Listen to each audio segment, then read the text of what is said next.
जय छठ मैया की। आज मैं आपको छठ मैया का बहुत ही सुंदर सा एक गीत सुनाने वाली हूँ।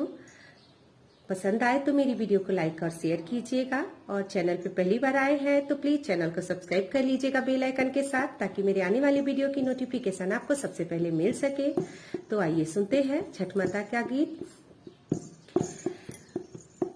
कहवा पैबो सुन के कटोरवा, कहवा पैबो दूध, कहवा पैबो पान की बीरा, हम यार घाटी जून, कहवा पैबो सुन के कटोरा, हम यार घाटी जून।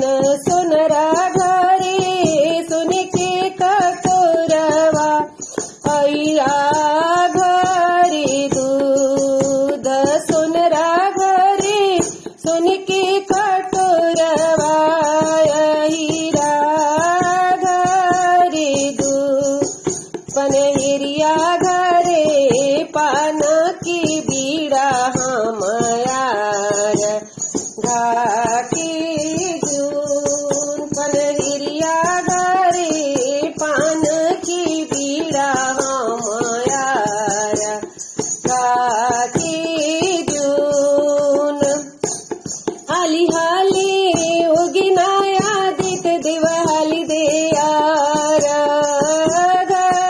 दिया, 3 दिन के भूखली थी भैया, बाड़ी जल में था।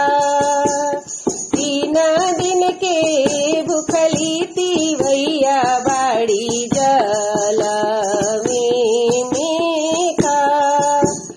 थरा थरा कपी उनके बदनिया, उठ गई ले हो झूरा, उठ गई ले हो झूरा। सांझिया रगम देवो बियनी, मांग भी होयासी, 5 पुत्र एक दिया, लक्ष्मी मांग भी हो जारो, लक्ष्मी मांग भी हो जारो। जय छठी मैया की। कैसा लगा मेरा भजन कमेंट करके जरूर बताइएगा।